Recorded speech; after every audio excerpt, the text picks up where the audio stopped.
नमस्कार दोस्तों, स्पेशल गुरुजी चैनल में आप सभी का स्वागत है। तो मैं आज आपके लिए लेके आया हूँ चकबंदी लेखपाल परीक्षा 2015 के सामान्य ज्ञान के क्वेश्चनों को, जो कि सेकंड पाली में पूछे गए थे, सेकंड शिफ्ट में पूछे गए थे। तो चलिए वीडियो को स्टार्ट करते हैं। तो क्वेश्चन नंबर 1 है, वह नदी कौन सी है जिसका उद्गम भारत में नहीं है? तो वह कौन सी नदी है? तो इसका सही आंसर हो जाएगा ऑप्शन नंबर सी, सतलज नदी। तो इसका जो उद्गम है वह दक्षिणी पश्चिमी तिब्बत में मानसरोवर के निकट राक्षस ताल से हुआ है। कहाँ से हुआ है? तिब्बत के मानसरोवर के निकट राक्षस ताल से हुआ है। और यह पंजाब में बहने वाली 5 नदियों में सबसे बड़ी नदी है। और इस नदी पर भांखड़ा नागल बांध बना हुआ है, जो कि हिमाचल प्रदेश में स्थित है। और ब्यास नदी है जो है, इसका जो उद्गम स्थान है वह भी हिमाचल से है, हिमाचल के रोहतांग दर्रे से। और रावी नदी हिमाचल के कांगड़ा से रोहतांग दर्रे के पास से निकलती है, रावी नदी। और चेनाब नदी जो है वह हिमाचल के वारालाचा हिमाचल प्रदेश से हुआ है, चेनाब नदी का उद्गम। ठीक है फ्रेंड्स, अगला क्वेश्चन देखते हैं। इनमें से कौन वर्तमान केंद्रीय कृषि और किसान कल्याण मंत्रालय के मंत्री हैं? तो ये उस समय का 2015 का करंट अफेयर्स का क्वेश्चन है। तो ये क्वेश्चन इसलिए लिए गए हैं जिससे आपको अंदाज़ा लग जाए कि ये करंट अफेयर्स का क्या लेवल रहने वाला है। ठीक है, तो इसका जो सही आंसर हो जाएगा वो होगा option number A, Radha Mohan Singh. और जो हमारे वर्तमान समय के जो अभी केंद्रीय कृषि और किसान कल्याण मंत्री हैं वो कौन है? नरेंद्र सिंह तोमर। ठीक है फ्रेंड्स, अगला क्वेश्चन देखते हैं।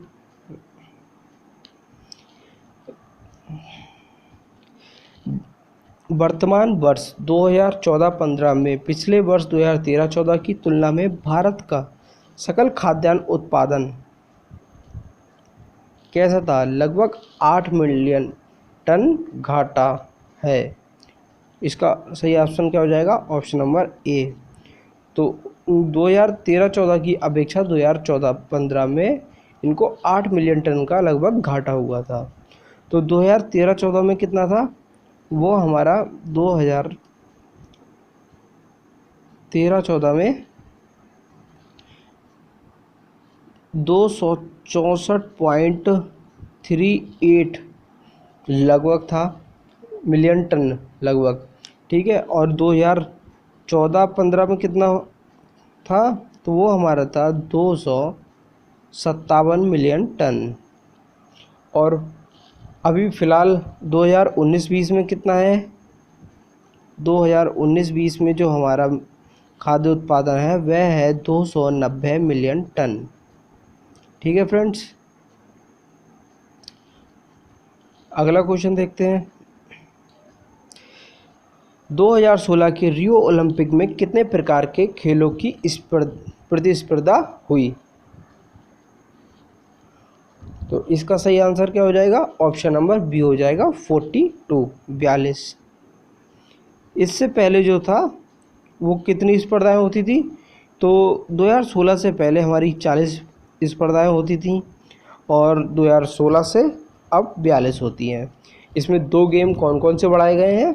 तो वो हमारा है गोल्फ और रग्बी, इन दोनों खेलों को जोड़ा गया है। और ये कहाँ पर हुए थे? तो ये ब्राज़ील में हुए थे। नेक्स्ट क्वेश्चन देखते हैं। एशिया की सबसे बड़ी प्याज की मंडी कहाँ स्थित है? तो इसका सही आंसर क्या हो जाएगा? ऑप्शन नंबर ए, लसाल गांव। ठीक है, और ये कहाँ पर है लसाल गांव? तो ये महाराष्ट्र में स्थित है। महाराष्ट्र के लसाल गांव में एशिया की सबसे बड़ी प्याज की मंडी स्थित है। अगला क्वेश्चन देखते हैं। उत्तर प्रदेश की प्रथम महिला मुख्यमंत्री कौन थी? तो उत्तर प्रदेश, इसका क्या आंसर हो जाएगा कि उत्तर प्रदेश की सर्वप्रथम महिला कौन थी? मुख्यमंत्री, तो वह थी Sucheta Kripalani. Option number B answer हो जाएगा इसका सही। और जो हमारी उत्तर प्रदेश की द्वितीय महिला मुख्यमंत्री कौन थी, तो वह थी हमारी मायावती। और ये उत्तर प्रदेश की सबसे अधिक मुख्यमंत्री बनने वाली महिला है। और विजय लक्ष्मी पंडित कौन है, यह यूएन की प्रथम महिला भारतीय राजदूत है। ठीक है। और जो सुचेता कृपलानी का जो कार्यकाल था वो कितना था, वो 1963 से 1967 तक था। अगला क्वेश्चन देखते हैं। वित्तीय समायोजन के उद्देश्य से लागू की जाने वाली जन धन योजना, जिसकी घोषणा प्रधानमंत्री ने स्वतंत्रता दिवस 2014 को की थी, आधिकारिक तौर पर कब प्रारंभ की गई? तो इसका सही आंसर क्या होगा फ्रेंड, तो वो होगा 28 अगस्त 2014 को लागू शुरू किया गया था। तो और इसका ये उद्देश्य क्या था जनधन योजना का, तो वह था कि सभी परिवार को बैंकिंग सुविधा मुहैया कराई जाए और प्रत्येक घर में एक बैंक खाता खुला होना चाहिए। अगला क्वेश्चन देखते हैं। 20,000 करोड़ की पंचवर्षीय बजट के प्रारंभ की गई नमामि गंगे परियोजना के अंतर्गत कितनी नदियां सम्मिलित की गई हैं? कितनी नदियां सम्मिलित की गई हैं, तो वह है केवल गंगा। ऑप्शन नंबर डी हो जाएगा। और इसका जो टारगेट कब तक है, वह 2022 तक है। इसका जो उद्देश्य है, इसको गंगा को एकदम साफ और स्वच्छ बनाना है, प्रदूषण मुक्त। अगला क्वेश्चन देखते हैं। दो व्यक्तियों के वार्तालाप में आवाज़ का डेसिमल स्तर होता है, तो वह कितना होता है? ऑप्शन नंबर सी हो जाएगा 30 डेसिबल। और डेसिबल जो है वह ध्वनि की इकाई है। ठीक है। अगला क्वेश्चन देखते हैं। 1 लीटर पानी में कितने कैलोरी होती है, तो इसका सही आंसर क्या हो जाएगा? ऑप्शन नंबर सी, कोई कैलोरी नहीं होती। पानी में कोई भी कैलोरी नहीं उपस्थित होती है। अगला क्वेश्चन देखते हैं फ्रेंड।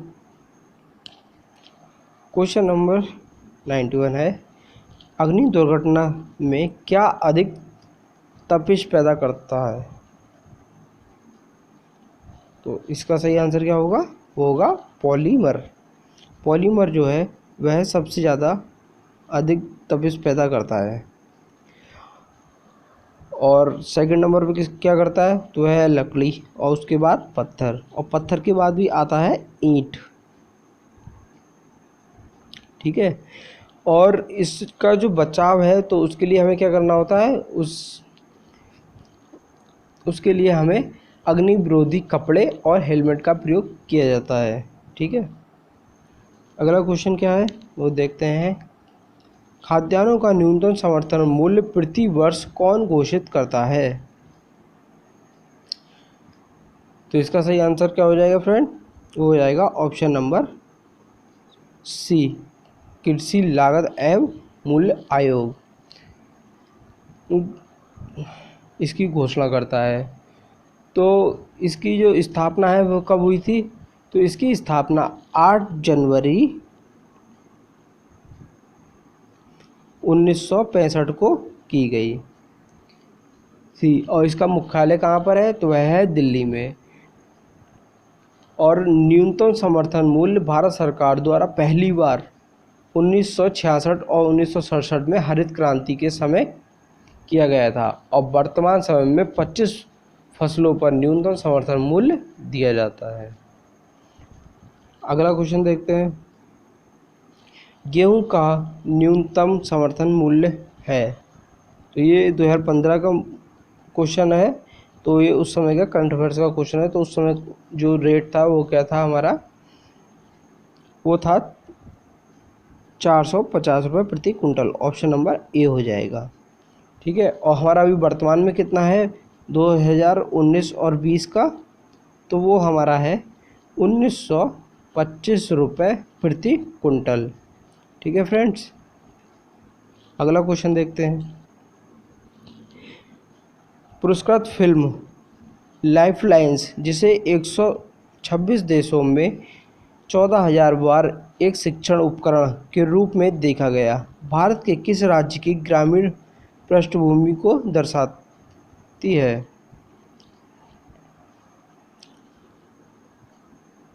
तो इसका आंसर क्या हो जाएगा फ्रेंड? हो जाएगा ऑप्शन नंबर ए, उत्तराखंड। यह ऑक्सफोर्ड विश्वविद्यालय की एक शोधार्थी जैन टाइसन द्वारा निर्देशित 16 मिनट की फिल्म है। उत्तराखंड के मकर सिंह पर इसके द्वारा आर्थिक लाभ हेतु मेहनत और उनके समुदाय के उत्थान के लिए किए गए परिश्रम को दिखाया गया है। अगला क्वेश्चन देखते हैं। समाज सुधारक एवं रहस्यवादी कवि संत कबीरदास की जयंती कब मनाई गई? तो इसका आंसर क्या होगा? तो होगा 2 जून 2015 को। और इनका जन्म जो है वो मुस्लिम समुदाय में हुआ था। कहाँ पर हुआ था? बनारस में। अगला क्वेश्चन देखते हैं। ब्रिक्स का मुख्यालय कहाँ पर है? तो ये कहाँ पर है? यह है शंघाई, चीन में। ब्रिक्स की फुल फॉर्म क्या है? ब्राज़ील, रूस, इंडिया, चाइना और साउथ अफ्रीका या दक्षिण अफ्रीका। साउथ अफ्रीका जो है वह 2010 में शामिल हुआ है, इससे पहले ये खाली 4 थे। ठीक है, और इसके जो प्रेसिडेंट है वो कौन है? केवी कामत। अगला क्वेश्चन देखते हैं। निम्नलिखित में से कौन सा देश नींबू का सबसे बड़ा उत्पादक है? तो इसका सही आंसर क्या हो जाएगा? हो जाएगा option number C, Bharat. Bharat जो है वो नींबू का सबसे बड़ा उत्पादक देश है। और दूसरे नंबर पे कौन सा है? तो दूसरे नंबर पे हमारा मैक्सिको है और तीसरे नंबर पे हमारा अर्जेंटीना है। ठीक है, अगला क्वेश्चन देखते हैं। निम्नलिखित में से किस मुद्रा का अगस्त 2015 में अवमूल्यन किया गया जिसके परिणाम स्वरूप भारतीय स्टॉक बाजार गिरा? तो इसका सही आंसर क्या हो जाएगा? वो हो जाएगा ऑप्शन नंबर ए, चीनी युआन। और हाल ही में ईरान ने भी अपनी जो करेंसी है वो चेंज कर दी गई है। ठीक है, मुद्रा उनने बदल दी गई है। अगला क्वेश्चन देखते हैं। विश्व पर्यावरण दिवस कब मनाया जाता है? तो इसका सही आंसर क्या हो जाएगा? ऑप्शन नंबर सी, 5 जून को बनाया जाता है।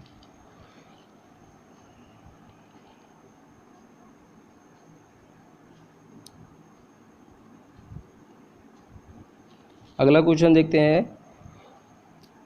विश्व के कितने देशों में मतदान अनिवार्य है?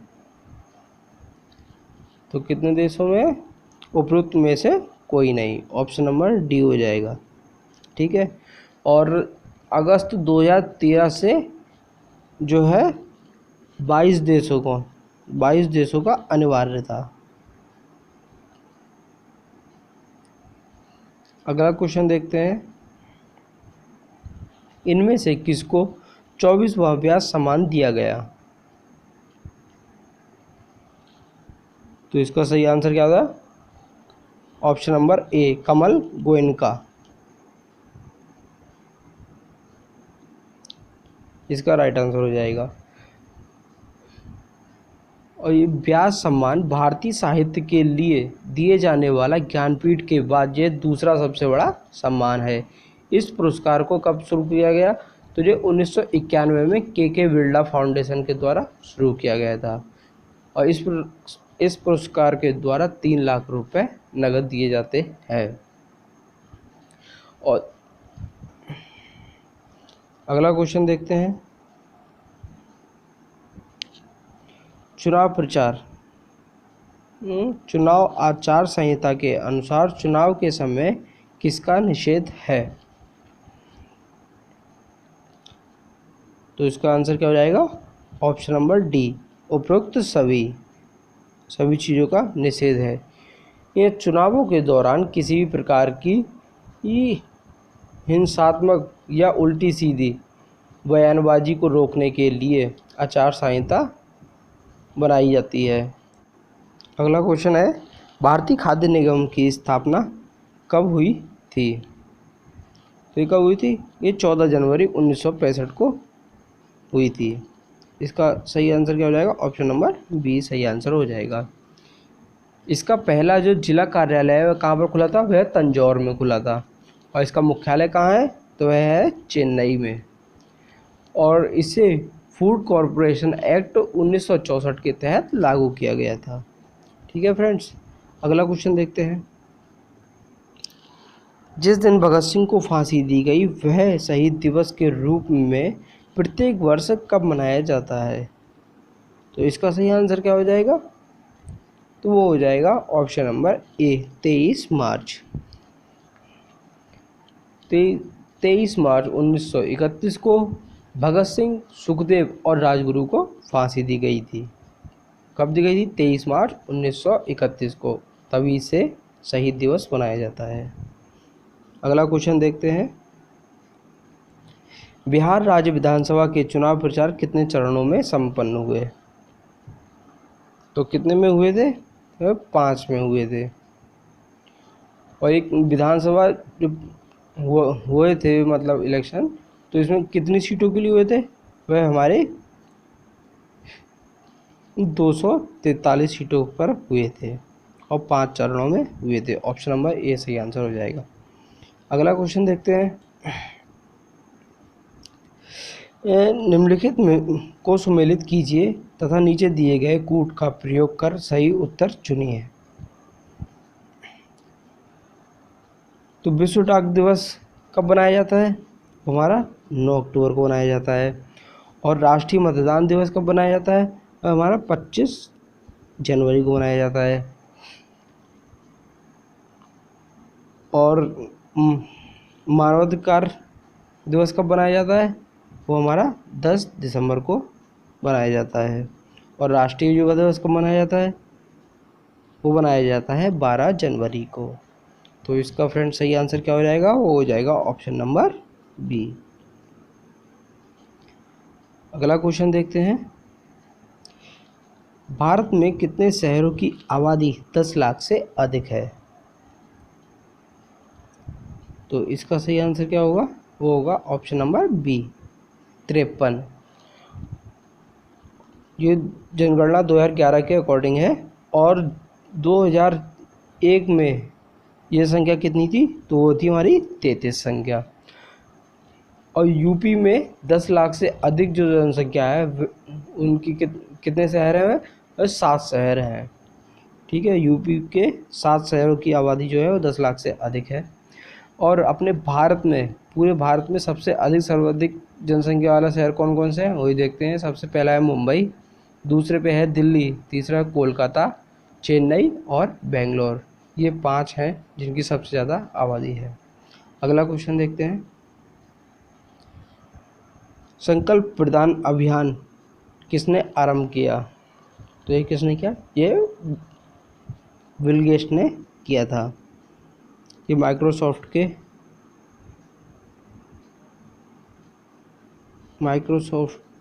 कंपनी के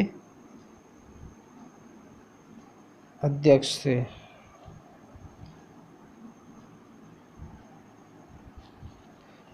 बिल गेट्स संकल्प प्रदान अभियान बिल गेट्स और वारेन बफेट ने 2010 में शुरू किया था। इस संस्थान में फिलान्थ्रोपी पीड़ित व्यक्तियों की मदद की जाती है। और यह संस्थान जो है वो विश्व के सबसे संपत्तिशाली या फिर पैसे वाले लोगों के द्वारा चलाई जाती है। अगला क्वेश्चन देखते हैं। भूरी क्रांति किसको बल देने पर केंद्रित है? तो इसका सही आंसर क्या हो जाएगा? तो वो हो जाएगा उर्वरकों के उत्पादन में वृद्धि। ऑप्शन नंबर सी हो जाएगा।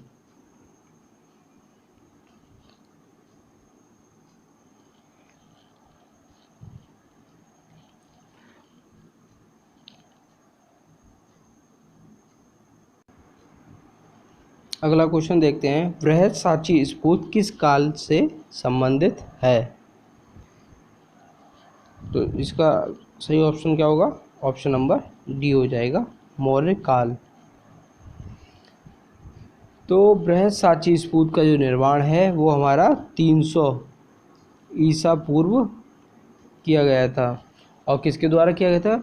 वह सम्राट अशोक के द्वारा कराया गया था। और ये कहाँ पर है? तो ये मध्य प्रदेश की राजधानी भोपाल में स्थित है और यह अर्धगोलाकार आकृति का बना हुआ है। इनमें से कौन सा असंगत है? तो इसका सही आंसर क्या होगा? कुणाल कपूर। कुणाल कपूर कौन है? यह एक अभिनेता हैं। और सभी कौन है? तो ये एक मशहूर शेफ हैं। शेफ मतलब कुक हैं, ठीक है। अगला क्वेश्चन देखते हैं, किस एशियाई देश ने अपने देश के नए संविधान रचना हाल ही में की है? तो किसने अपने संविधान की रचना की हाल ही में? तो वह है नेपाल। नेपाल ने अपने नए संविधान की रचना की है ये, और इसे 20 सितंबर 2015 से नेपाल में लागू किया गया। और उस समय इसके प्रधानमंत्री कौन थे? तो वो थे रामवरण यादव। अगला क्वेश्चन देखते हैं, भारत में किस राज्य में प्रति व्यक्ति मदिरा सेवन सर्वाधिक है? तो किस राज्य में है? तो इसका सही आंसर हो जाएगा ऑप्शन नंबर सी, केरल में। केरल में भारत के सभी राज्यों में सबसे ज़्यादा शराब का सेवन किया जाता है। और इसके अतिरिक्त गोवा, आंध्र प्रदेश, कर्नाटक, इनमें भी शराब का सर्वाधिक प्रयोग किया जाता है। अगला क्वेश्चन है, इसमें सूची 1 को सूची 2 से सम्मिलित करना है। तो हिंदू क्या है? हिंदू सनातनी और आर्य समाजी है। मुसलमान शिया और सुन्नी संबंधित है। और सिख कौन है? सिख निरंकारी और नामधारी हैं। और ईसाई कैथलिक और प्रोटेस्टेंट। तो इसका सही आंसर हो जाएगा ऑप्शन नंबर ए। अगला क्वेश्चन देखते हैं, भारत के किस राज्य में सबसे बड़ी अंतर्देशीय लवणीय आर्द्रभूमि है? तो इसका सही आंसर क्या हो जाएगा? Option number C, Rajasthan. Rajasthan में ही सांबर नाम की झील है जो कि भारत की सबसे बड़ी अंतर्देशीय लवणीय झील है, ठीक है। अगला क्वेश्चन देखते हैं, भारत में किस राज्य में गेहूं का सर्वाधिक उत्पादन होता है? तो किस राज्य में होता है? होता है उत्तर प्रदेश में। Option number A. दूसरे नंबर पे होता है पंजाब में, और तीसरे नंबर पे होता है मध्य प्रदेश में, और चौथे नंबर पे राजस्थान, और पांचवें पे है बिहार। अगला क्वेश्चन देखते हैं, वर्ष 1913 से वर्ष 2014 की अवधि में कितने भारतीयों को नोबेल पुरस्कार मिले हैं? तो इसका क्या आंसर हो जाएगा? इसका हो जाएगा ऑप्शन डी, उपरोक्त में से कोई नहीं। क्योंकि 1913 से 2014 तक कितने लोगों को मिला है? 8 लोगों को मिला है, ठीक है। और सर्वप्रथम किसको मिला था? तो सर्वप्रथम रविन्द्रनाथ टैगोर को 1913 में मिला था। और किस क्षेत्र में मिला था?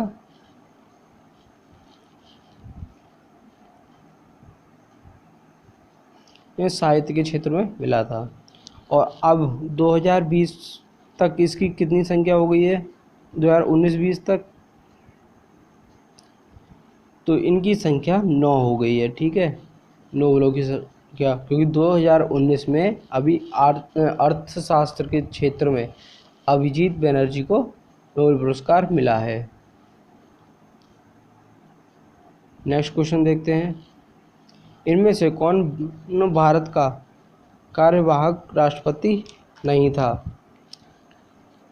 तो इसका सही आंसर क्या हो जाएगा, डॉक्टर जाकिर हुसैन।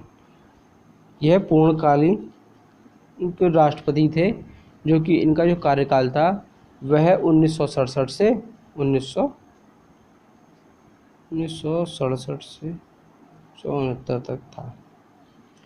ठीक है, अगला क्वेश्चन देखते हैं, नाइट्रिक अम्ल किस धातु पर बेअसर होता है? तो इसका सही आंसर क्या होगा,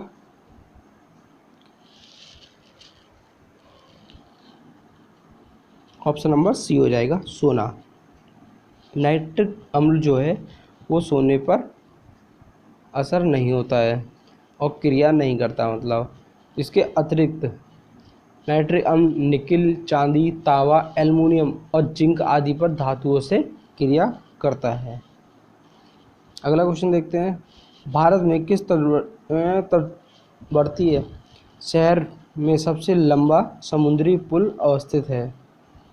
तो किस शहर में है, वह है मुंबई, क्योंकि अरब सागर के एक हिस्से से बांद्रा को जोड़ता है। और इसकी जो लंबाई है वो कितनी है, वह 5600 मीटर है। अगर यहाँ पर ये समुद्री ना दिया होता तो इसका आंसर क्या होता, तो हो जाता हमारा पटना। महात्मा गांधी सेतु जो कि बिहार में की राजधानी पटना में हाजीपुर के पास स्थित है, तो उसकी जो लंबाई है वो कितनी है, उसकी लंबाई है 5875 मीटर, जो कि ये भारत का सबसे लंबा पुल है।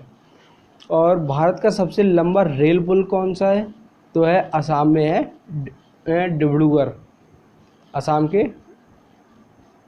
डिब्रूगढ़ में है, जिसकी लंबाई 4940 मीटर है। और भारत का सबसे ऊंचा पुल कौन सा है, वह जम्मू कश्मीर में है, चेनाब नदी पर, जिसकी ऊंचाई 359 मीटर है। ठीक है, अगला फ्रेंड्स, तो ये सारे क्वेश्चन थे जो कि जीएस के थे और जो कि कंप्लीट हो चुके हैं सेकंड शिफ्ट के। तो फ्रेंड्स, अगर आपको कोई डाउट लगता है तो आप कमेंट करके बता सकते हैं। और इससे पहले मैंने फर्स्ट शिफ्ट का और पेपर डाल रखा है, उसका लिंक आपको डिस्क्रिप्शन में मिल जाएगा, आप उसको भी जाके ज़रूर देखें। अगर आप यूपी लेखपाल की तैयारी कर रहे हैं या फिर यूपी SSC का कोई भी एग्ज़ाम की तैयारी कर रहे हैं, तो आप हमारे चैनल को सब्सक्राइब करें। इस पर प्रीवियस ईयर के पेपर कंटिन्यू मिलते रहेंगे जीएस के। मिलते हैं नेक्स्ट वीडियो में।